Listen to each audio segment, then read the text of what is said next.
Another blood-red sunset and yet another moon face, and still another 100 miles to my next resting place. Driving down the road, eyes on the horizon. Within my car, I'm all alone, but feeling good and feeling strong, knowing that this path I'm on brings me to myself. I'm driving. Hey y'all, I'm Jules. Welcome back to another episode of Spirit Sherpa, the show that helps and encourages you on your journey to unlock your magic mojo. With me as always is the spirit doctor, Kelle Sparta. Hey Kelly, what's up? Well, it's almost Halloween time and there is no Halloween. What do you mean there is no Halloween? Did the Grinch steal it? Yeah, they don't do Thanksgiving here either. Thanksgiving is an American holiday. Yeah. Yeah, no pilgrims. We had dinner last night with friends from who had just moved here from Canada, and they wished us a happy Canadian Thanksgiving because that was last night. And so we go straight into Christmas here. There's already Christmas stuff up, which nobody's upset about because there's no holidays between here and there except for, national holidays. And they've got Mother's Day like December 10th here. So, yeah. This is Panama. Which just tickles my funny bone because, there's no Halloween. There's not even a Day of the Dead. They don't even really do that. Yeah. Like no Halloween, no Samhain, no nothing, no. No. Well, if you think about it, right? Samhain is the ending of the year and the coming of the winter. We don't have it. I mean, you grow food year round here, right? The temperature is the same all the time. The only difference in quote unquote seasons is dry season versus rainy season. There's no Samhain because there's no coming of the cold. So there's no dying off of everything. And so, this is one of the discussions that I've been having with one of the other shamans here. He's also from the States. He's been here a year, so he's been a little longer on the land than I am. But, we were talking about maybe doing some public ritual. And then we're like, we could do, full moon, new moon, wheel of the year, something like that. And then he looked at me, he was like, wheel of the year, I don't think that would work here. He said, we really would have to sit into conversation with the land to find out what the quarters and cross quarters are here, or if there are even quarters and cross quarters here, right? Because they're based on the seasons, and we've got dry and rainy, and that's it. No fall fest, no corn mazes. Oh my God! Wait, no trick or treating? No trick or treating. However, it is a tradition here to paint your house every year to have it ready for Christmas. Wait, what? Just telling you. This is what they do. They paint their houses every year. Inside or outside? Outside.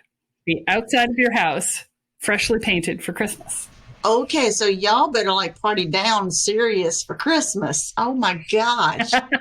I'm just saying it's something that they, I haven't experienced it yet, obviously, but I was reading up on the traditions here, and that's one of the things that they do is to have their house ready for Christmas and to paint it.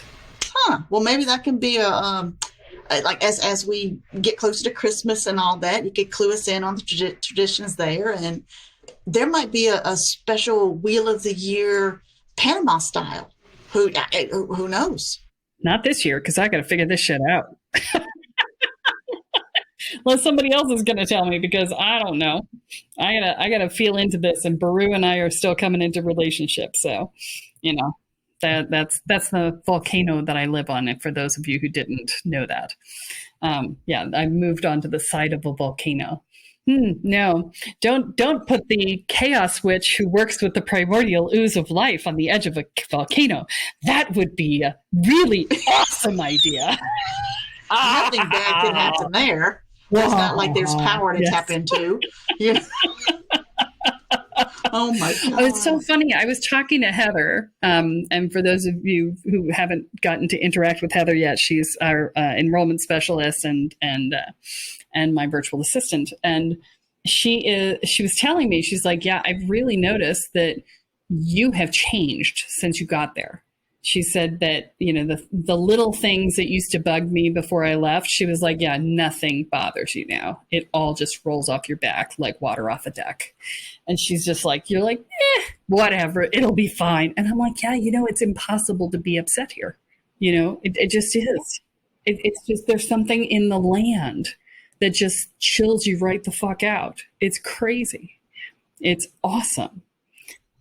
It's amazing. And there's not the angst that's going on in the US. I got to tell you, there's a huge amount to be said for not being in the angst that's going on in the US with all of the divide and everything. It's been huge to not be in that, despite all the filtering I had done on it in my wards, right? But yeah, so I've been inspired since I've been down here. And I went to an event a week ago, and spoke to some people, and I mentioned that I did sound healing, and they got all excited. They were practitioners. They were healing practitioners, holistic practitioners, and they were super excited. And they were like, do you teach people how to do that? And I'm like, well, yeah, I've done that. But up until now, it's just been the ritualists for my program, for the retreats that we run. It's the ritualists who are being trained to do that. But they were like, would you teach us? And I'm like, that's not a bad idea. So I have spent the last couple of days putting together the details of what I am planning. At the moment, the plan is, although it may be a little longer than this because I'm looking at how much I combined together for the ritualist team, and I'm like, you know what? I really would like to pick that apart and make go a little deeper into each piece for something at this scale. So I'm at the moment it's 3 months. It might be 4. Okay, as I start to pick things apart and do things in more detail and give people more exercises to try and practice, right? But I want to do a shamanic vocal sound healing certification program. And this is where you learn how to do the sound healings that I've done on the podcast. Oh, wow. And yeah, where you learn how to do that. You learn how to do it vocally over, like you can do recordings like I did, or you can do it in a group scenario, or you can do it one-on-one. There's lots of different ways to integrate this work. The really nice thing about this work as a healer is that you're not trading your time for money. You can do a one-to-many work, right? And you can do the recordings, which you could then sell to people or do at a distance or whatever over Zoom. You don't have to be in physical space with them. Although I will say being in physical space is really nice. I really prefer to be in physical space. But you can work alone. You can work with others. And so combining your voices to create a more complex and significant impact and to work on larger groups. Do I have to be a good singer? Because I'm not, and I sound like a dying calf in a hailstorm. Well, you have listened to my sound healings. How much of them are actually really pretty singing? Not at all. No, because now you hit some notes that I don't know on God's green earth how you hit those notes, but because child, they go low, and they go low, and all these other noises. If you are a trained singer, does it help, or does that not even matter because of hitting said tones or things? So if you're a trained singer, then you will have a little bit of a leg up, but I actually provide singing advice, and not really singing advice, but instrument advice for your voice and your body as part of the program. So you basically get some singing training as part of the program because it helps you to utilize your voice in a more efficient way.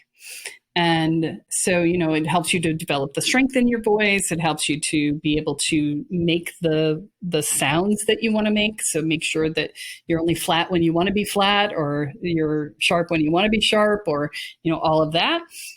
It also talks to you about physicality and how that impacts your sound, and where you hold your voice, where you're putting your voice in your head and how that impacts it using greater and lesser vocal folds. So we use one for speaking and the other one is like apes for grunting, right? And how you can use those in your sound healing practice. And there's so many different aspects to this. It is such a rich and varied landscape, which is why it's going to take me 3 or 4 months to teach you all of the basics, right? And then we will come together in Panama for a 5-day retreat in which we will take it to the next level. So you'll get a chance to practice with other practitioners. You'll get a chance to work directly with me, and I will coach you on your process. We'll do a huge amount of sound healing back and forth for each other and debrief all of those experiences so that you'll have all of that knowledge from those debriefs to use for your purposes. You'll get a structured outline of how to run your own shamanic vocal sound healing process and circle so that you can do a one-to-many healing process. And it teaches you, a whole outline of what to talk about in advance to prep everybody for the experience and how to set up the room and how to do everything associated with it. And you'll get a marketing piece that's designed to help you promote it so that you can just plug and play. There's so much that this process is going to provide. And, we'll talk about the marketing aspect, and I will do a sound healing on everyone there. And then we will debrief that as well. And you'll get to see some more advanced techniques that you can learn later on because, you got to get the basics down, but you can learn some more advanced techniques that you could bring in later on. It's going to be freaking amazing. And I haven't established where I'm holding it yet, but I'm talking with a retreat center that's got amazing stuff. They've got jacuzzis and infrared saunas and, steam rooms and it's everything. Every place here is absolutely stunningly beautiful. We're in the cloud forest. That's what they call the area around us. And so you'll get a chance to see Panama the way that I've been talking about it, right? And the volcano you live on. Yes, the volcano I live on. Yeah. So I'm super excited about it. I have not set the dates yet, but if you want to know when it's happening, then sign up for the mailing list at kellesparta.com. And if you wait 30 seconds, I think there's a pop-up that says, hey, you want to join the mailing list? And you go, yeah. Or you can just click on the button and download the Boundaries for Empaths program, which is a free download on the homepage. But we're going to do everything from setting space to doing the healing, to debriefing the healing, to the whole 9 yards. We're going to jointly set the container together for the entire retreat and jointly take that down at the end. So you'll get a sense of how that feels to be in transformational space, healing space the entire time. It's going to be amazing. Now, is this, I kind of picture this in my head, more of a, is it going to be a big group or more of like a smaller, intimate group? It is a small group. Because that's the feeling I was getting, is that small, intimate kind of group. It'll depend on the venue as to how many people. But even if I ended up at a large venue, I would cap this at about 20 people. The venue I'm talking to right now caps at 11. So it's going to be a small group no matter what. My primary choice for venue is got 11 rooms, which might be able to squeeze in a few more people. I'm not sure how the bed setup is, but and if somebody's coupled up and can share a bed or whatever, that's fine too. But it'll be somewhere around between the 10 and 20 range.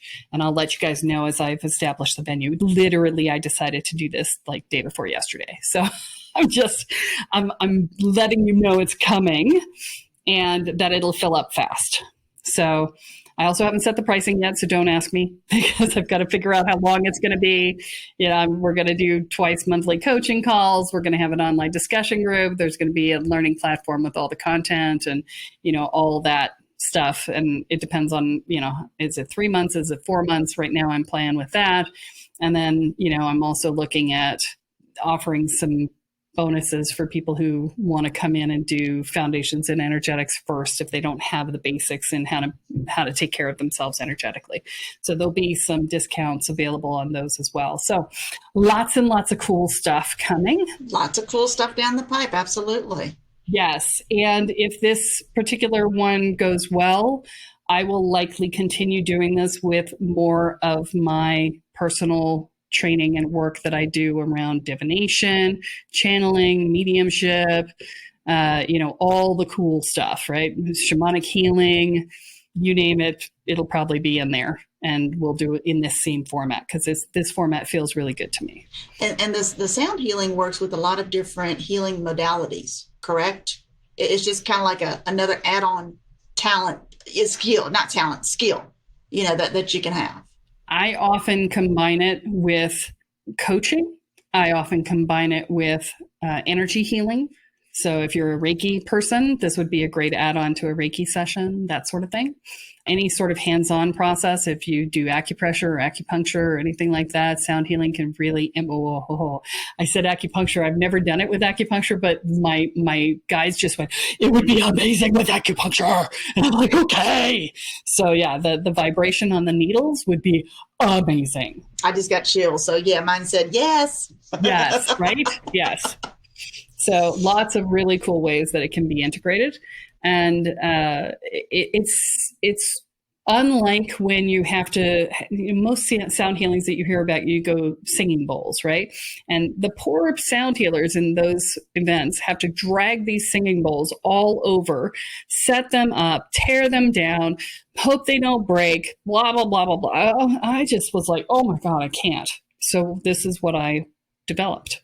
Right, was this process. And it is a process that I personally developed, which is why I am offering the certification in it. And I have been developing it over the last 25 years. So I have been honing it and practicing it and really getting it down to a fine art. And it's combining a lot of physicality, a lot of vocal training, a lot of everything that I've learned.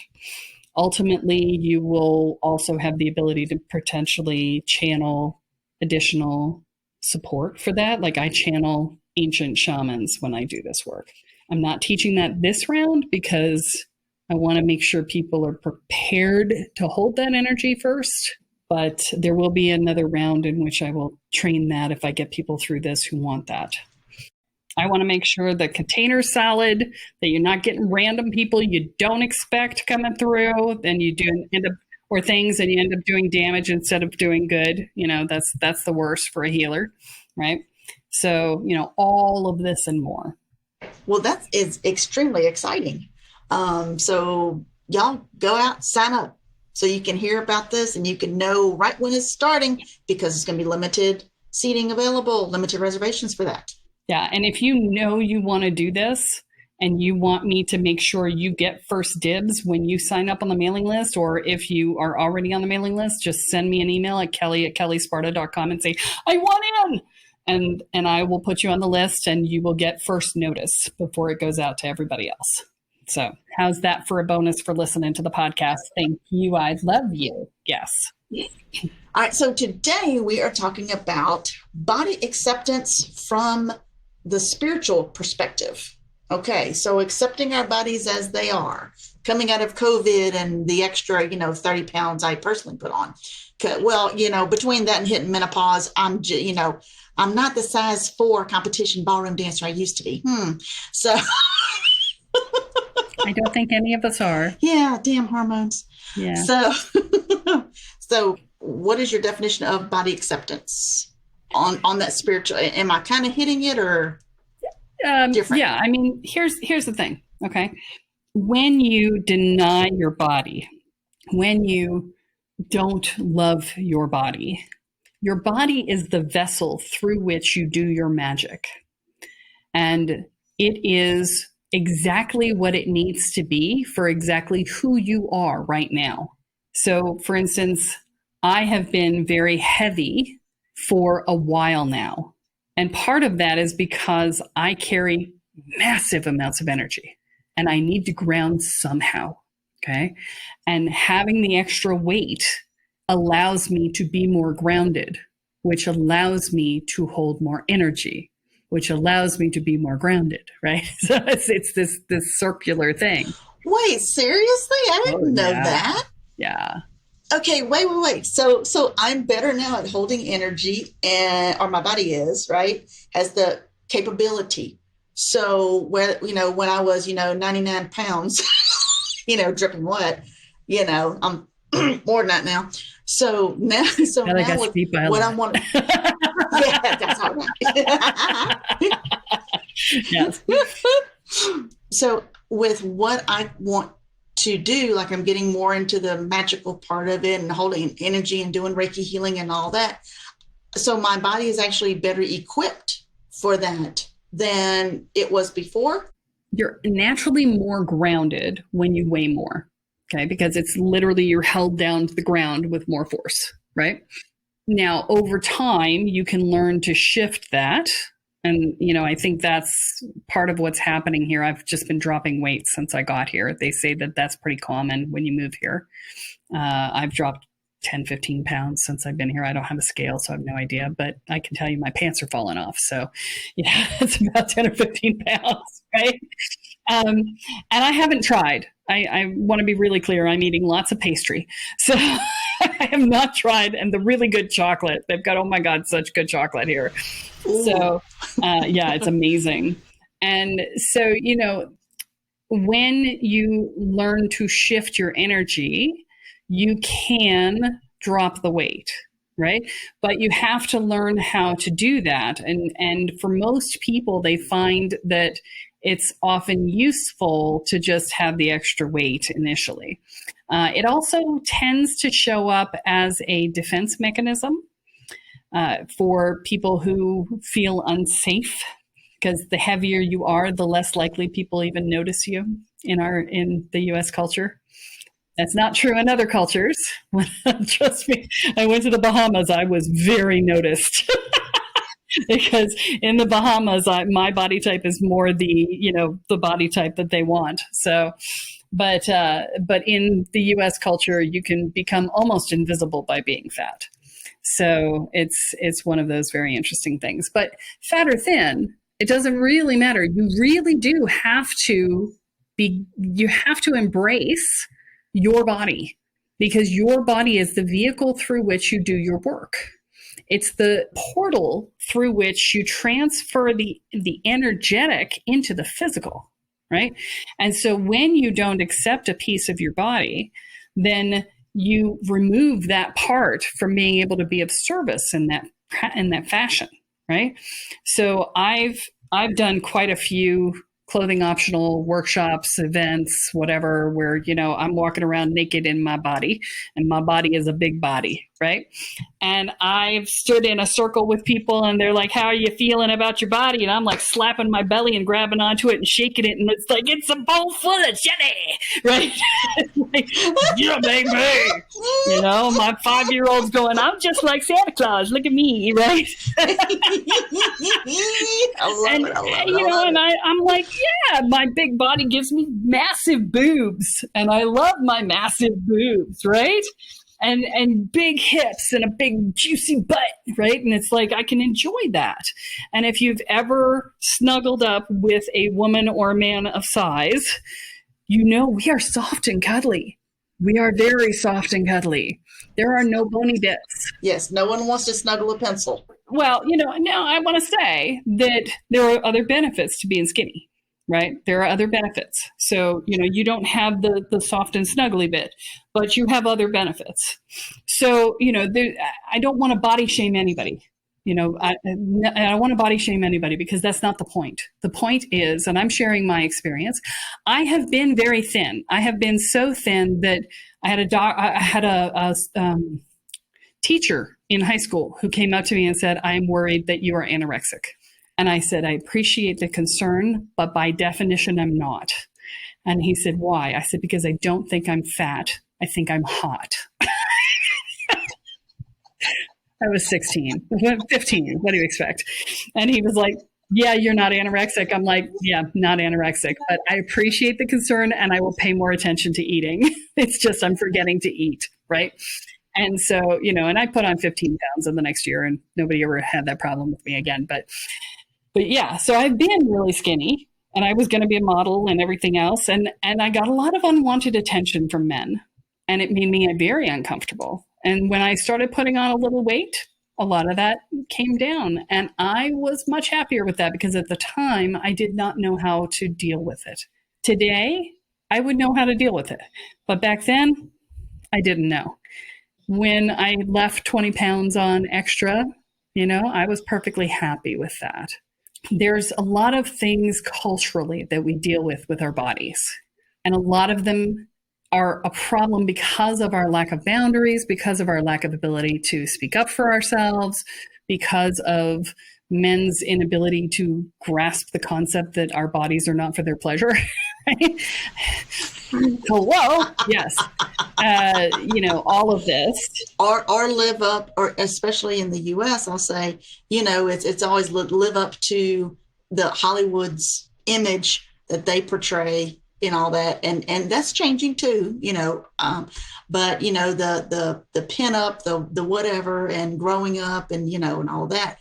And it's so funny. And with us, even like myself, I turned 50. So, I'm not 18 anymore. But even with women, as we get older, it's like, oh, well, we need this cream, this eye lift, this, that, da. And then what do men do? Men just age gracefully. That's the perception. Wherever you are in your life, the message I'm hearing is just love your body and embrace it, right? One of the greatest gifts that was ever given to me in my lifetime was I was walking down the street in El Centro, California in high school. And this group of 40-something women walked by, and I was like, 15, 16. And I was with a couple of my friends. And this one woman from the group looks at us as she walks by and she says, "This is the most attractive you will ever be. This is the best your body will ever look. Appreciate it while you can." And then just kept walking. And I just was like, yeah, valid point. Off we go. And I would strip naked every day and go, wow, my body is beautiful. It was like the best thing she ever gave me I ever got as a gift from a random stranger. And she was right. And, this BS that we do with like nitpicking every little thing, right? I actually was trying to be a model back in the day. And I went in for one modeling consult and quit the business because I went in and I was gorgeous. I mean, stunning. And I walked in and they said, your upper lip is too small and your nose is too sharp. And I walked out and said, if I stay in this business, I'm going to hate my body in a year and I'm out. I wasn't going to do it. I was just like, because I had never even noticed my upper lip was too thin. I was like, I'd never even noticed my upper lip was thin. It's just like, who knew? But evidently it was a thing. So this is the way in which we criticize ourselves or we accept criticism from others. And I'm going to encourage you right now to stop it because your body is exactly what it needs to be. And you picking at it is not going to make it better. Okay. So looking at that extra love handle, whatever, I will tell you something. I'll tell you a secret, girls. Okay. And guys. Okay. If your person comes up and squeezes your love handles, that means they really like them. Okay. If your love handles get a good squeeze, that means they like it. So don't take it like, oh, I've got love handles to squeeze. No. That's a compliment. Take it, run with it. And I mean, I think a lot of what we've talked about has been simply about body positivity, right? But I also want to talk about spirituality and how that plays into it, right? It's not just about, the magic comes through your vessel. It's also, there is some magic that you cannot do without your body, and being specifically sex magic, right? Now, we haven't ever talked about sex magic on the podcast, but can we? I'll add it to the list. So there is such a thing as sex magic and using the energy of orgasm to create a manifestation, which if you are in a state of, oh, my body sucks, or you're up in your head and you can't get to orgasm because you're too busy up in your head, which happens to a lot of women, then you're not going to be able to do that magic at all. If you're in a room with a partner and you're trying to do sex magic together and you're too concerned about who's controlling what, and can I be vulnerable in front of this person, and can I let my pleasure show because then they have power over me, all of these things, then that's going to be a nope to the sex magic, right? There's a lot of different ways in which that can get broken because you are not comfortable in your own skin. And that's really what this comes down to, right? We do a lot of work in the Inner Peace program and in the Mastering Spiritual Evolution program about getting comfortable with your environment and getting comfortable with who you are and getting comfortable with what you choose and setting your boundaries and all of that. And ultimately, it's about getting comfortable in your own skin. And body positivity is included in that. You have to be comfortable in your physical skin in addition to your mental, emotional, spiritual skin. That is part and parcel to being able to be a solid, powerful, purposeful person in the world. As we're doing that, I would assume that would also, if we're not liking our bodies, in the physical, that would also cause blocks in our chakras, and then affect like any kind of energy healing work or anything like that we're trying to do. When you are denying aspects of your body, you will not receive healing for that part of your body. Okay, so let's say I'm going in for a Reiki session for myself. And I'm like, oh, yes, I'm so ready for the Reiki. Bring it on, Reiki. But yet internally, I really don't like my butt. I think my butt's too big. I'm just hating on my butt. Wish my butt wasn't there. Wish I had no butt, suffered from no acetol. I want my butt to go away. So that's going to affect how I receive that Reiki. Or if I don't like my stomach or whatever. The stomach is more likely because typically in Reiki, you're going to be on your back and your belly facing up. And so you're less likely to be paying attention to the fact that you don't like your butt because it's not showing. Whereas if you are having problems with your belly, if you're not happy with your belly and you've got solar plexus work or second chakra work to be done, sacral work, you're going to have a hard time with that because the practitioner is going to have their hands over your belly. You're going to be self-conscious about your belly. If you've got big enough issues around it, then that will show up, right? Not always. Sometimes you can get yourself out of it, but third chakra is often about not good enough, right? There's a reason it exists in the belly because that's the place where we feed ourselves. It's the place where we hold our young if we're women, right? It's the place where we are most in our center. And so the belly is often the most maligned part of our body. People are like, oh, my belly, especially women who've had children and now their bellies are all wrinkled or saggy or whatever. I see a lot of that, right? There was Elisa Starkweather years ago ran a conference called the Belly and Womb Conference. And it was specifically to help support the belly, right? So, she had a lot of content around that in the workshop. And I got to see a lot of the wounds that women hold around these things. And so the belly is a big one. Yeah, the butt's a big one too, but we don't often in a healing context, we don't often, unless you're getting a massage, your butt's not usually showing in a healing context. Your butt's not a factor. But, if you've got a scar on your face or if you have, if you're just overweight in general and you're uncomfortable in the space, or if you're underweight in general and you're uncomfortable in the space, or, if you're not comfortable, if you are focusing on your discomfort over receiving the energy that's being offered, you're going to have a problem receiving it because you're going to be focusing the energy on your unhappiness instead of on your happiness and your healing. Yeah. And it kind of seems to tie in also with other topics that you've covered on the podcast and in the programs, whereas we need to live by our own definitions of things and not other people's definitions and our own expectations, live your own path. Stop trying to jump over to somebody else's path that they want for you. I'm hearing people going, how do I do this? So I need to address that, right? So body positivity is simply that. It is you stop bitching about shit, right?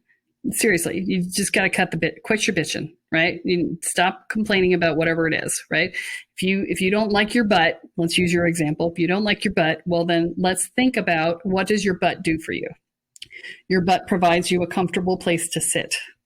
It provides locomotion for your legs.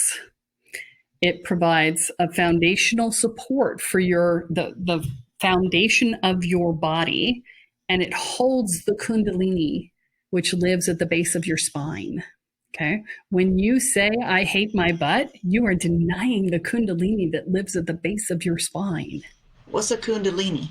Okay. So kundalini is the snake, that's the energy snake that's coiled at the base of your spine. And when they talk about you're opening the kundalini or kundalini rising, that's the snake coming up your spine and going back and forth past the chakras and coming up to your head and providing you with full access to all of your energy source. And so when you deny that energy, you're restricting the energy that you can hold. So you want to reimagine and reframe the thing that you've been finding a problem with and find things to enjoy about it. Okay. Now somebody's going to say, well, I've got this horrible scar on my face and I don't know who you are out there, but I'm hearing you. So there's somebody in the listening audience who has this because it keeps showing up in my awareness. And so the scar on your face, the scar, any scars we have on our bodies, ladies and gentlemen, and any scars we have on our bodies are the story of our lives. They are the storybook written on our skin, and they tell us where we've been. And if someone doesn't embrace our scar, then they don't embrace us. They don't embrace who we've been. They don't embrace our story. So your scar is part of you. It's not something that marred you. It is something that is holding a memory for you. These are the things that you want to pay attention to, is find a way to reframe, find a way to reconnect with that part of you that may not be ideal. So, or in your mind, ideal, right? Many years ago when I would strip naked in front of the mirror when I was 16, 15, I had this one part of my hip would divot in, and I just loved that part of my hip that divoted in, right? I'd lay on my side and I could see the divot, and I was just like, oh, that's so cool. I love that part of my body. I don't have a divot in anymore. Okay. It divots way the fuck out, right? But I have found other things about my body to appreciate. And so, I don't have that dividend anymore. I'm not that person anymore. It's okay. It's okay, right? I don't have to. My body lets me dance, which I love to do, and I know you relate. I go to all these events. Over the years, I've gone to all these events, and people inevitably, because they play music in between, and people inevitably come up and say, how is it that you're so comfortable in your body? Because I will just dance. I will groove, baby. I will groove. And if there are people on stage dancing, I'm up on the stage with them dancing. Absolutely. I'm there with you. Right? But no one else has people walk up to them and say, how is it that you're so comfortable in your body?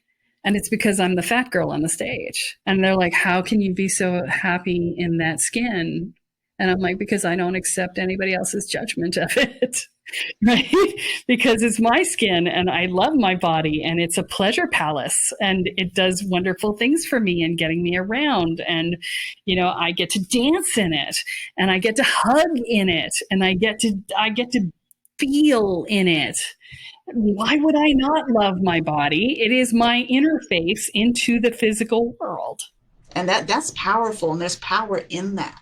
That is the essence of owning your power. And that's kind of, that just popped into my head. If you deny who you are, you nitpick everything about your body. In the spiritual world, you're not owning your power because you're not being true to yourself, right? Well, and there's a gratitude piece that you're missing out on, right? What do we talk about with wanting to manifest our reality? We talk about gratitude, being grateful for. If you are bitching about your body, then you're not being grateful for your health. You're not being grateful for your ability to move. You're not being grateful for what you have in your body. And the energy of that is literally putting dis-ease in your body because you are putting negativity into your own physical form. That's really not optimal. That's making noise all up in our energy field. Is that part of maybe the ego trying to prevent us from getting to our full potential?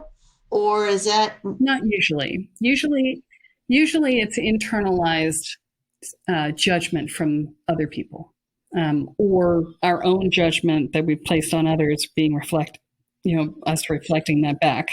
So, that would be the other piece of the body image thing is stop judging other people's bodies. Okay. Initially, the answer is if you can't help yourself, find only positive judgments. But ideally, ultimately, stop judging, right? Because any judgment you make of someone else, you are going to reflect back to yourself. You're going to assume other people are making similar judgments about you. Mm-hmm. And, and we all have things that we go through each day, things that we go through in our life.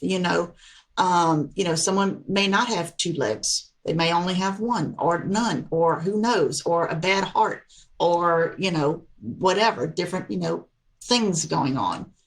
Still stop and smell the roses and have that gratitude. And don't assume that just because those things are true, that you can't have certain things, right? So I've lost a leg or I'm ugly, I can't have love, right? I will tell you that I had a friend who had one leg and was the blubby kind of fat, and she had very thinning hair, you could see her scalp through her blonde hair, and she had very few teeth, and she was mid to late 60s at the time I knew her. She's passed now, and she would not mind me using this description about her, by the way. I just want to say that very clearly because she was very clear about who she was. But she regularly dated the hottest guys in their 20s. Okay. Regularly, because she was a powerful witch. And as she was fond of saying, as she popped her teeth out, this is awesome for other things.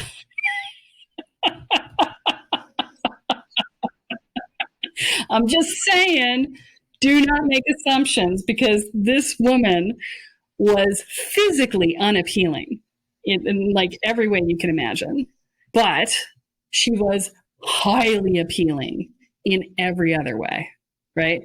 And the only reason she could hold that is because she accepted all of who she was. She told an amazing story about how she lost her leg to find her joy. I mean, amazing story. And so, every piece of her was part of her journey. Everything that existed as part of her body was her. And so when you embrace it, when she embraced it, that's all people saw was what she embraced. She glowed. Oh my God. She just looked at her and you're like, girlfriend's got some shit, man. You're like, ow, right? And people were drawn to that because they wanted to be around that energy. And it's like, okay, she's the cool chick. We want to go hang with her. Because if she's the one I'm thinking of, it's like they always had people in her tent and she'd have to go give the young ones and go smudge nature. That's, y'all are at a retreat and it's in a 20-mile radius, just go smudge. And so just to get some quiet in her tent. Yeah, that was her. I would have loved to have met her. Oh my gosh, I would have loved to have met her. She was also a little nuts, just so you know. She was a little nuts. She was a little, girlfriend threatened to call down a tornado on somebody she was pissed at, and she could have. So we had to talk her down from that. Well, Kathy did. So yeah, you just gotta be she had her ups and downs, but she was an amazing person. I am a better person for having known her. So, yeah. Well, let's see. What kind of very cool Kellyism do you have for today? Oh, make your body the beloved in your life. Okay. We getting a little sexy with that. We got sex Get magic. sexy. We're talking about body. Well, yeah, that's what Hello? I'm saying. We got sex magic. We got the best chocolates in Panama. We got the badass witch with the which takes your teeth out. And This is not a good one for children. That's all right. We'll put We're the already disclaimer marked at the end. explicit. Fuck it. yeah, you know.